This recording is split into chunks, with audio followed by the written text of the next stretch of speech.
Your dream vacation to Turkey starts from rupees 79,999 only with GT Holidays. நீங்க cut Flora வந்து உயிரிகள்லாம் செத்துரும் நம்மளுக்கு வியாதி வரும் அப்படிங்கிறது இல்லை. கட்டு வந்து சமநிலையில் இருக்கும். நான் எப்போதும் சொல்கிறது தான், உங்களுக்கு டெம்பரேச்சர் சமநிலையில் இருக்கணும், பிபி சமநிலையில் இருக்கணும், உடம்புல டயபெட்டிக் சுகர் இருக்குல்ல, சுகர் சமநிலையில் இருக்கும், குறைஞ்சாலும் ஆபத்து கூடினாலும் விபத்து. அதே மாதிரி எல்லா உயிரிகளும் சமநிலையில் இருக்கும். இந்த சமநிலையில் இருக்கிறப்ப சம விகித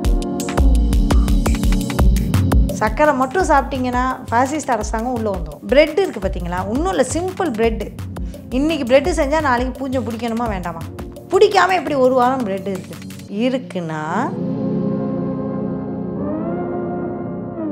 வயிற்றில் இருக்க மைக்ரோப்ஸ் கொண்டுச்சுன்னா இங்கே டிஸ்போயோசிஸ் உருவாகும். ஆட்டோ இம்யூன் இஷ்யூஸ்லாம் நிறையா உருவாகிறதுக்கான ப்ராசஸ் ஃபுட் தான். ஈவன் இம்யூனிட்டி இஷ்யூஸ்லாம் உருவாகிறதுக்கு மெயின் காரணம் ப்ராசஸ் ஃபுட் தான்.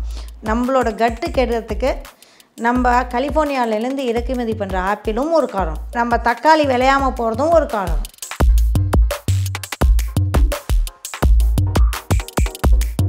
இப்போ இந்த மாடர்ன் ஜென்ரேஷனில் வந்து சாப்பிட்றது எல்லாமே வந்து ஒரு மாதிரி வித்தியாசமாக இருக்குது. ஒரு சர்டன் ஏரியா பீப்புள் வந்து அந்த ஏரியா ஃபுட்டுன்றதை தாண்டி எங்கேயோ இருக்கிற வெளிநாட்டு உணவு கூட சாப்பிடக்கூடிய நிலைமை வந்திருக்கு. இதெல்லாம் வந்து அதை ரொம்ப பாதிப்பை ஏற்படுத்துமா? ஓரளவுக்கு பாதிப்பை. ஏன் லோக்கல் ஃபுட்டு சாப்பிட்ணுன்னா உங்களுக்கு லோக்கல் நுண்ணுயிரிகள் நம்ம வயிற்றில் இருக்க நுண்ணுயிரிகளோடு ஒத்துப்போகும்.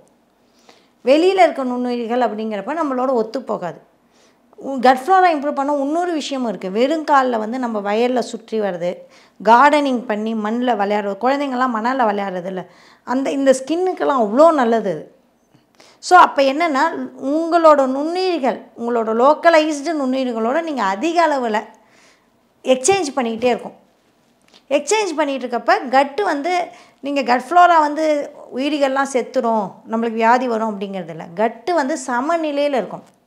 நான் எப்போதும் சொல்கிறது தான், உங்களுக்கு டெம்பரேச்சர் சமநிலையில் இருக்கணும், பிபி சமநிலையில் இருக்கணும், உடம்புல டயபெட்டிக் சுகர் இருக்குல்ல, சுகர் சமநிலையில் இருக்கும், குறைஞ்சாலும் ஆபத்து கூடினாலும் விபத்து. அதே மாதிரி எல்லா உயிரிகளும் சமநிலையில் இருக்கணும்.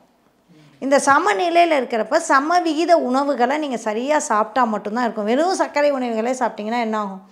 சர்க்கரை சாப்பிட மைக்ரோப் ஜாஸ்தி ஆகும். அதை வந்து வளர்ச்சி அளிக்கும், மிச்சம் எல்லாத்தையும் அழிச்சிடும். அது வந்து ரொம்ப அழகான ஒரு உலகம். என்னென்னா மெஜாரிட்டி எதாவது வந்துச்சுன்னா மிச்சம் எல்லாத்தையும் மெயினாகிட்டு கொண்டுடும். சரியான ஃபாசிஸ்ட் அவங்க. சர்க்கரை மட்டும் சாப்பிட்டிங்கன்னா ஃபாசிஸ்ட் அரசாங்கம் உள்ளே வந்துடும், ஜனநாயகம் போயிடும், அப்புறம் டிவர்சிட்டி போயிடும். அப்போ அந்த டிவர்சிட்டி வரத்துக்கு என்ன பண்ணணும் அப்படின்னா டிவர்ஸ்டு ஃபுட்டு நிறையா எடுக்கணும். நிறைய காய்கறிகள் விதவிதமாக எடுக்கணும், ப்ரோட்டீன் கண்டிப்பாக எடுக்கணும், ஒமேகா 3 கண்டிப்பாக எடுக்கணும். இந்த மாதிரி டிவர்ஸ்டாக ஃபேட்டு எடுக்கணும். கட்டுக்கும் ஃபேட்டுக்கும் ரொம்ப நல்லது. நெய் ரொம்ப ரொம்ப நல்லது. இப்போ நீங்கள் சொல்கிறத வச்சு பார்க்கும்போது ஃபுட்டு தான் அப்படிங்கிறது ஒரு மேஜர் ப்ராசஸாக இருக்குது. ஃபுட்டுங்கிறதுல ஆரம்பித்து அண்ட் தென் நம்ம ஆக்டிவிட்டி அதெல்லாம் அப்படியே போகிறோம். இப்போ ஃபுட்டுங்கிறதுல இப்போ வந்து எல்லாருமே சொல்கிறது ப்ராசஸ்டு ஃபுட்டாக இருக்கே அப்படின்னு சொல்லிட்டு ப்ராசஸ்டு ஃபுட்டே தான் சாப்பிட்டுட்டு இருக்கோம். இதெல்லாம் வந்து எவ்வளோ நம்மளுக்கு மேஜராக பாதிப்பை ஏற்படுத்தும்? கண்டிப்பாக ப்ராசஸ் ஃபுட் வந்து விஷம்.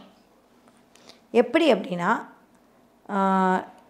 நம்ம வீட்டில் நீங்கள் அம்மா என்ன நல்லா செய்வாங்க? உங்கள் வீட்டில் சாதம், மட்டன் குழம்பு, சாதம் நல்லா செய்வாங்க. பலகாரம் என்ன செய்வாங்க? சுடுற பலகாரம், முறுக்கு, சரி, எல்லாம் முறுக்கு, பஜ்ஜி, போண்டா இதெல்லாம் பண்ணுறாங்க. வடை, இதெல்லாம். இன்றைக்கி வடை சுடுறாங்க, நாளைக்கு அந்த வடை வாசனையாக இருக்குமா? இருக்காதா? இருக்காது. 2 நாள் கழிச்சு வடை சாப்பிட்டா என்ன இருக்கும்? அதே வடை, அம்மா செஞ்ச அதே வடை, சூப்பராக இருந்த வடை, எங்கள் அம்மா செஞ்ச வடை மெட்ராஸுக்கு தூக்கிட்டு வந்து சாப்பிட்றீங்க, நூலாகிடும். இதே ப்ராசஸ் ஃபுட்டு நீங்கள் போய் ஒரு கடையில் வாங்குறீங்க, கடையில் வாங்கி அதை சாப்பிட்றீங்க, அது ஏதாவது வீணாக போகுதா?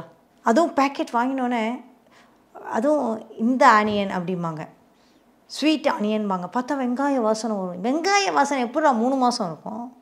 அப்படின்னா சென்ட்டு, அது ஒரு சென்ட்டு.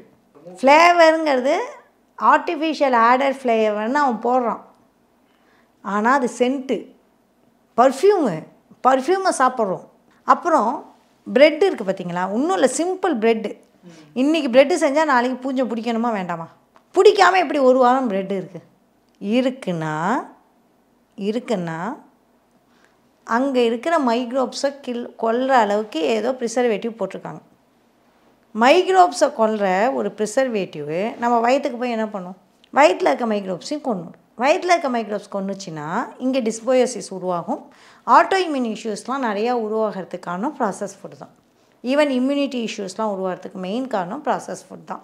ஸோ ப்ராசஸ் ஃபுட்டில் விஷம் இல்லாமல், அதாவது விஷம் நான் சொல்கிறது வந்து ப்ரிசர்வேட்டிவ் பர்மிட்டட் அளவு தான் சேர்க்குறாங்க. ஆனால் நம்ம அதை தவறாக பேச முடியாது. ஆனால் ஒவ்வொரு சொட்டு தான் விஷம். நான் டெய்லி அந்த அன்னியனில் சொல்கிறேன்ல, ஒவ்வொரு ரூபா காயின் அப்படிங்கிற மாதிரி ஒவ்வொரு சொட்டு தான் விஷம் சாப்பிட்றேன். அதனால் என்ன ஆகும்னா கட்டு போகும். அதனால் கண்டிப்பாக ப்ராசஸ் ஃபுட்டு ஷெல்ஃபில் இருக்க ஃபுட்டெல்லாம் வாங்காமல், காய்கறி கடையில் அழுகும் பார்த்திங்களா, அழுகும் பொருட்கள், அழுகாத பொருட்களை குறைக்கணும், அழுகும் பொருட்களை அதிகப்படுத்தணும். அப்போ தான் கட் ஃப்ளோரா நல்லாயிருக்கும். பார்மா கல்ச்சரில் வாழ்கிற மாதிரி ஒரு வாழ்க்கை இப்போ அமைச்சிக்கிட்டோம்னா முடிஞ்ச அளவுக்கு இந்த ப்ராசஸ்லேருந்து தப்பிக்கிறதுக்கு உயிரான உணவு, உயிரி வந்து வாழணும் நம்மளுக்குள்ள. அப்போ உணவில் உயிர் இருக்கணும். நம்ம உயிர்னா நமக்குள்ள ஒரு உயிர் இருக்கு, அந்த உயிரும் வாழணும். ஒரு உயிர் இல்லை, எக்கச்சக்க உயிர், லட்சம் கோடி இருக்குது. லட்சம் கோடி உயிர் இருக்கப்போ அது வந்து ஒரு சிஸ்டமில் இருக்கணும். எப்படின்னா மான் வந்து புல்லை திங்கணும். கேபிட்டலிஸ்டா யோசிக்காம ஒரு கம்யூனிஸ்டா எல்லாருக்கும் சரிசமமா ஒரு இதை கொடுக்கணுங்கிற இல்லை. இயற்கை அப்படி இல்லை. இயற்கை எப்படின்னா ஒரு டிவர்ஸ்டாக இருக்கும். டிவர்ஸ்டாக இருக்கிறது அப்படின்னா புல் வந்து மான் திங்கும், மானை வந்து சிங்கம் சாப்பிடும், சிங்கம் சாப்பிட்டோன்னா நரி அந்த கழிவை சாப்பிடும், அந்த கழிவுகள் வந்து மண்ணில் வரும், அந்த ஃபுட் செயின், அந்த மண்ணில் வந்து மைக்ரோப்ஸ் இருக்கும், அந்த மினரல்ஸ்லாம் உருவாகும், திருப்பி அதில் புல் வளரும், அந்த மினரல்ஸில் தான் புல் வளருது. அதாவது சிங்கத்தோட மாமிசம், மானோட மாமிசமும் மண்ணுக்கு தான் போகுது. ஸோ இந்த ஒரு கம்ப்ளீட் டிவர்ஸ்டு இருக்கும். இதில் மானை அழித்தாலும் அவுட்டு, புல் அழித்தாலும் அவுட்டு, சிங்கத்தை அழித்தாலும் காடு அவுட்டு. அப்படிங்கிறப்ப இயற்கை வந்து ஒரு சமநிலையில் நம்மளை எப்போதும் வச்சுருக்கு. நீங்கள் வந்து வெஸ்டர்ன் காட்டில் மரத்தை அழிச்சிங்கன்னா இங்கே மழை சிக்கலாகும். ஆனால் ஒன்று படிச்சிருக்கேன் மேம், அது என்னன்னா அது எவ்வளோக்கு எவ்வளோ உண்மைன்னு தெரியல. ஒரு வெஸ்டர்ன் காட்ஸில் ஒரு புலி இறந்தா அதனுடைய எஃபெக்ட் வந்து டெல்டால வந்து சம்பாட் ஏக்கர்ஸோட இது சாகுபடி வந்து கெடுமா. அதே தான் இங்கேயும். நம்ம வந்து என்னமோ நினச்சிட்ருக்கோம். நம்மளோட கட்டு கெடுறதுக்கு நம்ம கலிஃபோர்னியாவிலேருந்து இறக்குமதி பண்ணுற ஆப்பிளும் ஒரு காரணம், நம்ம தக்காளி விளையாமல் போகிறதும் ஒரு காரணம், நம்ம பீட்டி காய்கறின்னு சொல்கிறோம்ல, பீட்டி கத்திரிக்காய்ன்னு சொல்கிறோம்ல, பீட்டி கத்திரிக்காயும் ஒரு காரணமாக இருக்கலாம். நான் என்னோடய டயட்டில் என்ன சொல்லுவேன், சோயாவை முடிஞ்ச வரைக்கும் அவாய்ட் பண்ணுங்கள், சோளத்தை அவாய்ட் பண்ணுங்கள். அப்படின்னா சோளம் வந்து 95% மாற்றம் செய்யப்பட்டது, சோயா மாற்றம் செய்யப்பட்டது. உங்கள் நக்கீரன் இதழில் கதாசிரியர், தயாரிப்பாளர், இயக்குனர் என பன்முகம் கொண்ட திரைக்கலைஞர் VC குகநாதன் எழுதி வரும் சினிமா கொட்டகை. பரபரப்புக்கு பஞ்சமில்லா தொடர். வாங்கி படியுங்கள் நக்கீரன்.